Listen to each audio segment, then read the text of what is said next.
잠언 17장 15절부터 28절입니다. 악인을 의롭다 하고 의인을 악하다 하는 이 두 사람은 다 여호와께 미움을 받느니라. 미련한 자는 부지하거늘 손에 값을 가지고 지혜를 사려 함은 어찌 민고. 친구는 사랑이 끊어지지 아니하고 형제는 위급한 때를 위하여 낳느니라. 지혜 없는 자는 남의 손을 잡고 그의 이웃 앞에서 보증이 되느니라. 다툼을 좋아하는 자는 죄가를 좋아하는 자요. 자기 문을 높이는 자는 파괴를 구하는 자니라. 마음이 굽은 자는 복을 얻지 못하고 혀가 패역한 자는 재앙에 빠지느니라. 미련한 자를 낳은 자는 근심을 당하나니 미련한 자의 아비는 낙이 없느니라.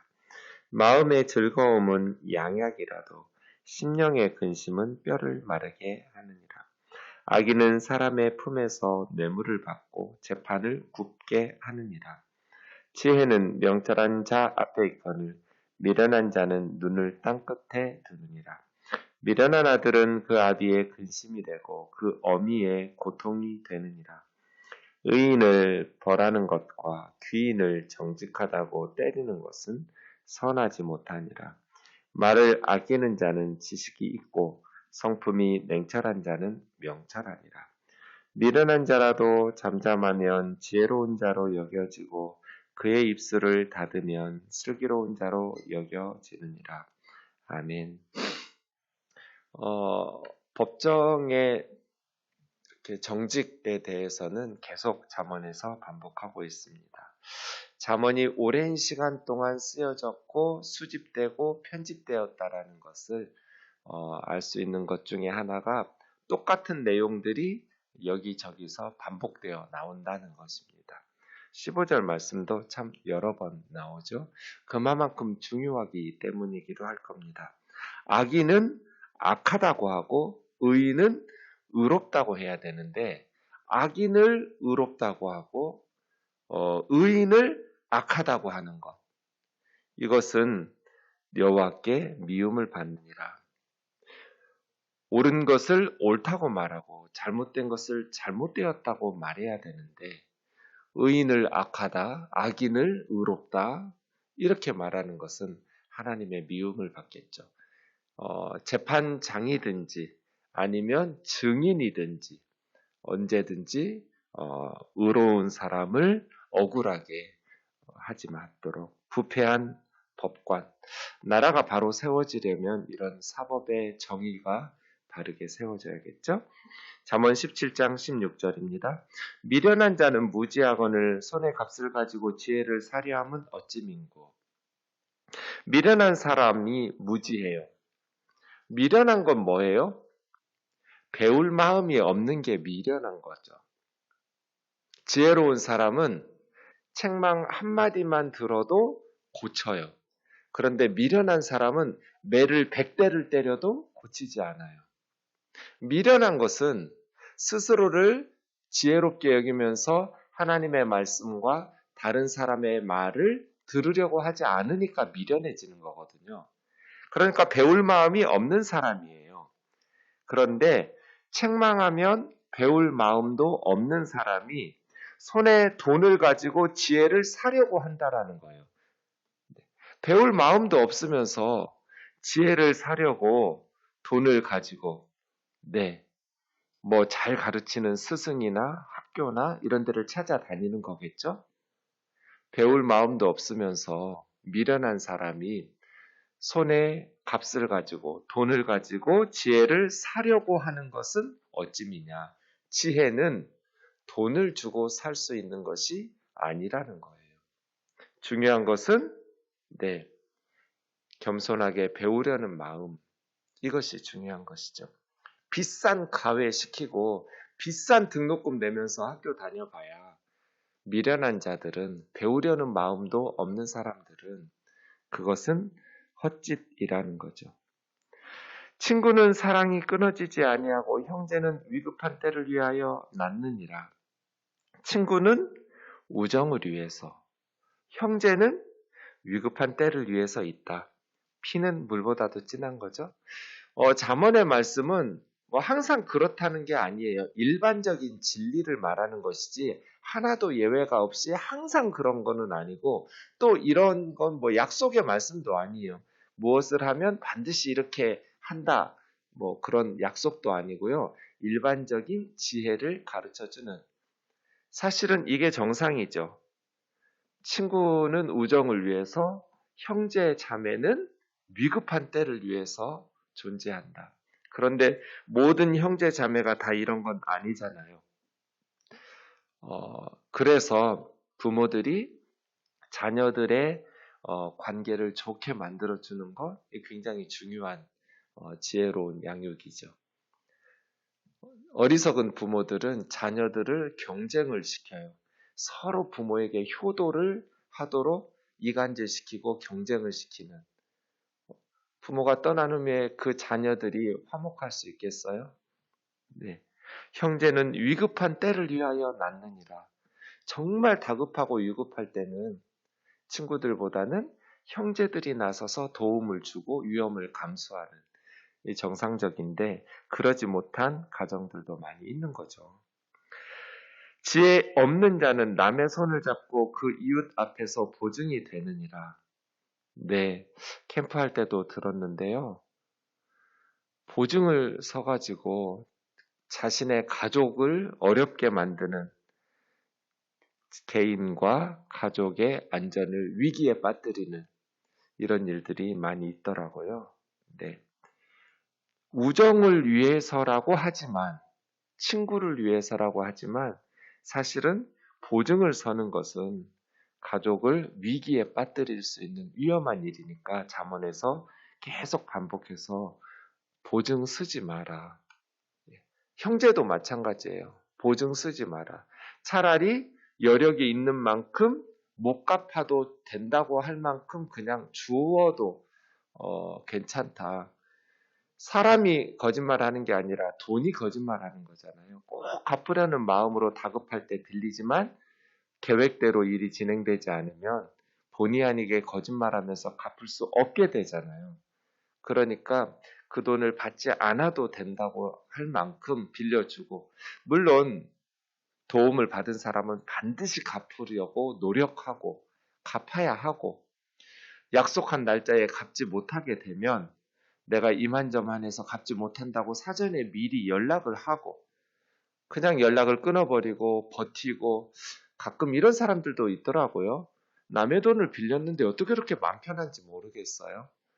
남의 돈을 빌렸으면 반드시 갚으려고 노력하고 그래야만 자기 스스로가 떳떳하고 그래서 제가 아예 교우들 사이에 금전거래 하지 마라. 그냥 어려운 교우들의 도움이 필요하면 내가 이거 안 받아도 된다고 싶을 만큼만 꼭 우리 가정에 필요한 돈은 빌려주면 안 되는 거죠. 네, 보증을 쓰지도 말고 남의 손을 잡고 그 이웃 앞에서 보증이 되는 것은 지혜 없는 자들이나 하는 짓이다. 다툼을 좋아하는 자는 죄가를 좋아하는 것이고 뭐 말다툼이든지 주먹다툼이든지 싸우려고 하지 마라. 싸움을 좋아하면 죄과를 좋아하게 된다. 그것은 방탕함이요, 비행이요, 나쁜 행실이요, 죄를 짓는 것이니까요. 자기 문을 높이는 자는 파괴를 구하는 자니라. 문을 높인다라는 것은 문만 높이는 것이 아니라 집 전체를 높이면서 스스로를 교만하게 하는 거거든요. 이사야 30장 13절에 있는 것처럼 교만한 거예요. 교만은 뒤에 반드시 패망이 따라오잖아요. 교만하지 마라. 자신과 이웃을 파멸의 길로 이끌어가는 것이니까. 미련한 자를 낳은 자는 근심을 당하나니 미련한 자의 아비는 낙이 없느니라. 뭐 아비만 그러겠어요? 엄마도 그러겠죠? 미련한 자식을 둔 부모는 늘 불안해요. 근심이 떠나지가 않아요. 그래서 낙이 없어요. 늘 사고치고 문제를 일으키고 재산을 탕진하고 부모와 가족을 수치스럽게 하고 그래서 25절에 있는 것처럼 미련한 아들은 그 아비의 근심이 되고 그 어미의 고통이 되느니라. 이거 뭐 한 번만 그런 게 아니에요. 계속해서 사고를 치죠. 미련한 자녀는 아비의 근심, 어미의 고통이 된다. 그래서 어려서부터 자녀 교육을 잘 해야 돼요. 신앙으로 바른 생활 습관, 바른 신앙, 바른 가치관. 어려서부터 자녀들을 잘 양육해야 되겠죠. 마음의 즐거움은 양약이라도 심령의 근심은 뼈를 마르게 하느니라. 몸과 마음은 일체죠. 심신일체. 그래서 마음이 건강하고 평안하고 행복하면 몸이 건강하고 또 몸이 건강하고 하면 마음이 건강하고 서로 연결이 되어 있어요. 마음의 즐거움은 약과 같아요. 그래서 건강하게 되죠. 그러나 마음이 근심하면 뼈를 마르게 해요. 우리 몸에서 가장 단단한 게 뼈라고 보았어요. 잠언에서는. 뼈가 마르게 되면 나머지 몸의 약한 지체들은 말할 것도 없겠죠. 네. 21절과 연결 지어 보면 그렇게 심령이 근심하게 되면 자녀들 때문이든 뭐든 뭐 똑같겠지만 뭐 보증을 섰다거나 아니면 자녀가 속을 썩인다거나 뭐 이럴 때 심령의 근심과 걱정이 쌓이면 몸이 뼈가 마르게 되는 거예요. 반대로 마음이 기쁘고 행복하고 즐거우면 양약과 같이 아픈 것도 다 낫게 되고 그런 것이죠. 23절입니다. 아기는 사람의 품에서 뇌물을 받고 재판을 굽게 하느니라. 사람의 품에서 뇌물을 받는다는 게 은밀하게 살짝 전달하는 과정이거든요. 예, 은밀하게 뇌물을 제공받고 뭐 불이한 재판을 했다거나 아니면 부당한 부정부패에 동참하게 되면 재판을 굽게 하면 하나님의 심판이 있겠죠. 하나님께서 권력을 주신 것은 죄 없는 사람을 죄 없다 하고 의인이라 하고 악한 일을 행한 사람을 죄 있다 하는 악인이라고 판결을 내리려고 하나님께서 권력을 주셨는데 뇌물을 받고 재판을 굽게 해버리면 하나님이 그를 책망하시겠죠. 지혜는 명철한 자 앞에 있거늘 미련한 자는 눈을 땅끝에 두느니라. 네, 지혜는 마음의 눈을 열고 보면 눈앞에 있어요. 개미들이 하는 모습을 보고도 지혜를 얻을 수 있어요. 어린아이들이 하는 행동을 보고도 지혜를 얻을 수 있어요.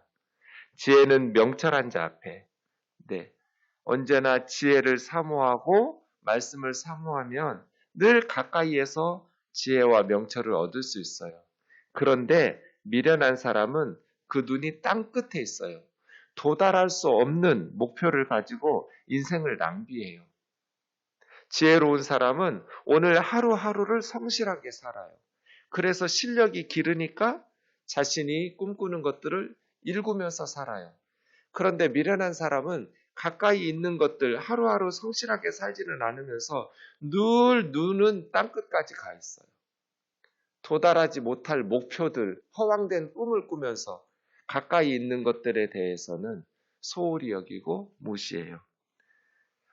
1분 1초가 모여서 하루가 되고 1년이 되고 10년이 되고 인생이 되는 거잖아요.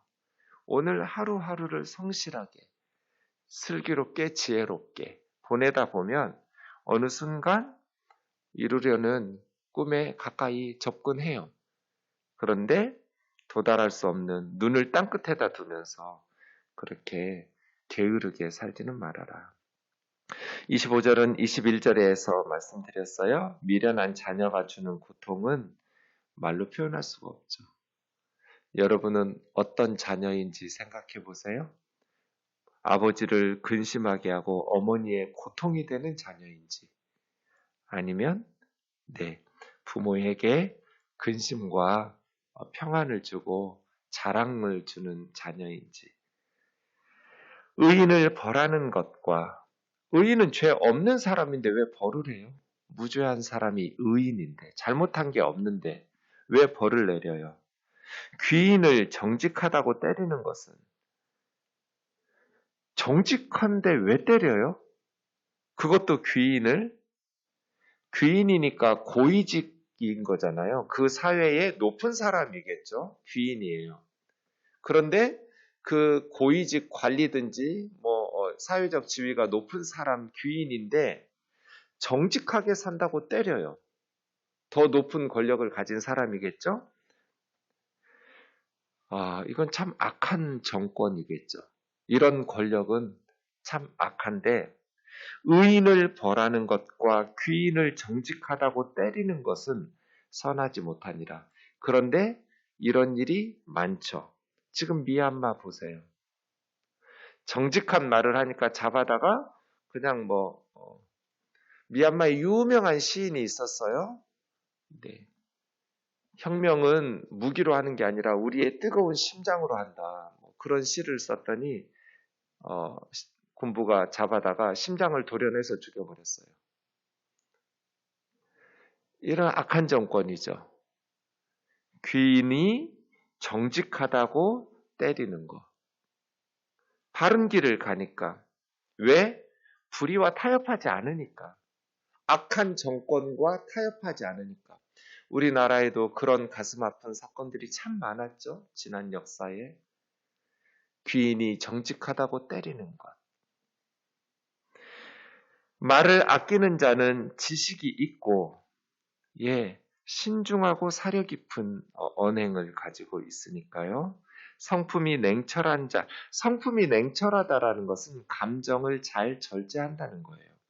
감정 조절을 할 줄 아는 사람. 그것이 냉정한 사람 아니에요. 절제하는 사람. 명철한 사람이다. 속에 있는 생각을 그냥 아무 생각 없이 말로 뱉어내지 말고 말을 아껴라. 신중하게. 말이라는 게 뱉고 나면 다시 주워 담을 수가 없잖아요. 그러니까 신중하고 사려 깊게. 또 감정이라는 게 지나치게 흥분하고 분노에 막 휩싸이면 아이들 양육도 제대로 안 되고 가정의 평화도 깨지고 교회도 참 좋은 목사님들, 훌륭한 목사님들인데 이 감정 조절이 안 돼가지고 교회에서 어려움을 당하는 일들이 참 많더라고요. 네, 당회하다가 막 화를 내고 회의하다가 막 분노하고 목회자들이 그렇게 버럭버럭하고 하면 성도님들이 어떻게 평안하게 신앙생활 하실 수 있겠어요? 감정 조절이 안 되는 거죠. 미련한 자라도 잠잠하면 지혜로운 자로 여겨지고, 말을 아끼면 우리의 어리석음을 이렇게 가려주는 거죠.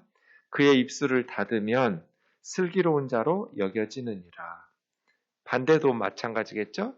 미련한 사람들은 자신의 미련함을 말로 다 쏟아내겠죠. 12장 23절에서 나왔어요. 슬기로운 사람은 말을 아낀다. 그래서 미련함도 그냥 가려주고 입 닫고 있다 보면 이런 거구나 하고 말 안 하기 잘했다 하고 배우면서 살아가는 거죠. 그러나 미련한 사람은 언어를 절제할 줄을 모르니까 미련함을 다 드러내면서 수치를 당하기도 하죠.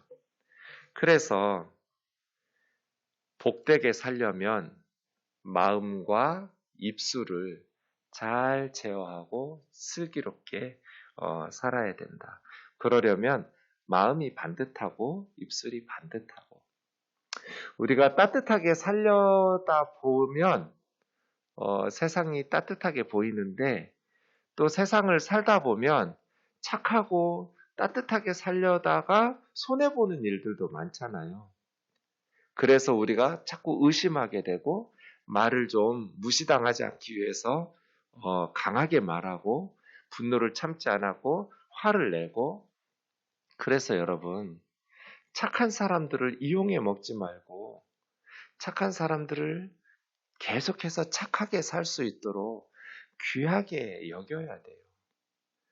상대방이 착하게 이렇게 하는데 그걸 악용하면 이제 상대방은 착하게 살고 싶지를 않잖아요. 착하게 살면 손해만 보니까 착하게 살려고 하지 않겠죠. 그래서 교회에서든지 가정에서든지 세상에서든지 선을 선으로 갚아라. 악으로 갚지 마라. 그래야 이 사회가 더 따뜻해지지 않겠어요? 따뜻하게 오늘 또 말하고 행동하고 선행을 베풀면서 때로 그것이 선하게 보답이 돌아오지 않더라도 하나님 앞에서 내가 바르게 살았으면 됐지라는 마음으로 되돌아오지 않는 선행이라 할지라도 그렇게 따뜻하게 살아가는 하루가 되기를 원합니다. 기도하겠습니다.